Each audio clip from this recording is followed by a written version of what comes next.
कांग्रेस कह रही है 4 उप मुख्यमंत्री बनाएंगे हम, 4 उप मुख्यमंत्री बनाएंगे, ब्राह्मण, दलित, बैकवर्ड क्लास और एक और समाज से होगा।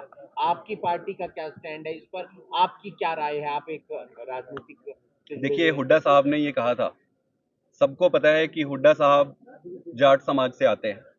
हुड्डा साहब को ये लगता है कि सारा जाट समाज उनको वोट देते हैं, और उनको ये पता है कि उनको ये लगता है कि और कोई उन्हें कोई वोट नहीं दे रहा है।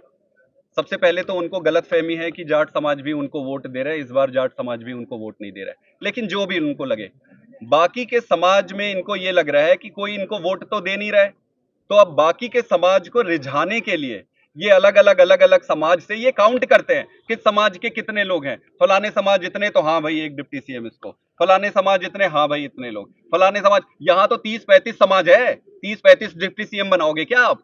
प्रश्न इस बात का नहीं है कि किसको डिप्टी सीएम है, प्रश्न ये है कि हुड्डा साहब को अब पता चल गया है कि किसी और समाज के लोग उनको दे नहीं रहे हैं। उनकी राजनीति सिर्फ एक ही समाज पे कर रहे हैं, और ये स्पष्ट है कि वो एक समाज भी अब इनके साथ खड़ा नहीं हुआ है।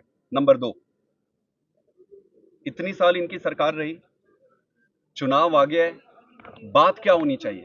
बात ये होनी चाहिए कि उन्होंने अपने समय में क्या क्या काम किए, कहां पास हुए थे, कहां फेल हुए थे, क्या अच्छा काम किए, हरियाणा के लिए क्या काम करेंगे। बात तो ये होनी चाहिए।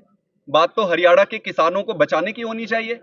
बात तो किसान की होनी चाहिए, नौजवान की होनी चाहिए। इनके पास कोई मुद्दा नहीं है, इनके पास कोई विजन नहीं है। इनके पास एक ही चीज बच गया है कि फलाना मैं सीएम बन जाऊंगा, फलाने समाज को ऐसा कर दूंगा तो वहां से वोट आ जाएगा, फलाने समाज को ऐसा कर दूंगा तो वहां से वोट आ जाएगा। अगर इस विजन के साथ ये आगे जा रहे हैं तो दुर्भाग्य है उनकी पार्टी का ही और उनका भी, कि उनको समझ नहीं आ रहा है कि जनता बदल चुकी है, जनता को बदलाव और काम चाहिए। इंडिया गठबंधन में आपकी पार्टी शामिल है, तो आपकी पार्टी के कार्यकर्ताओं को क्या निर्देश है?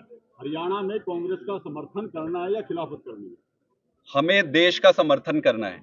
देश के लिए पार्टी बनती है, बाकी सारे राजनीतिक दल सब कुछ स्वार्थ, सब कुछ परे होती है। आज इंडिया गठबंधन करने का एकमात्र कारण यह था कि भारतीय जनता पार्टी को देश से, सत्ता से पदच्युत करना। उसके लिए सभी ने ये सोचा कि अगर देश को इनसे बचाना है, भारतीय जनता पार्टी से, तो इकट्ठे होना पड़ेगा। तो इसके लिए हमारे स्वयं के स्वार्थ चाहे कितने भी हो, जो भी हमारे स्वार्थ हो, उन सब स्वार्थों को छोड़कर नेशनल लेवल के चुनाव के लिए, लोकसभा के लिए एक साथ मिलकर आए हैं।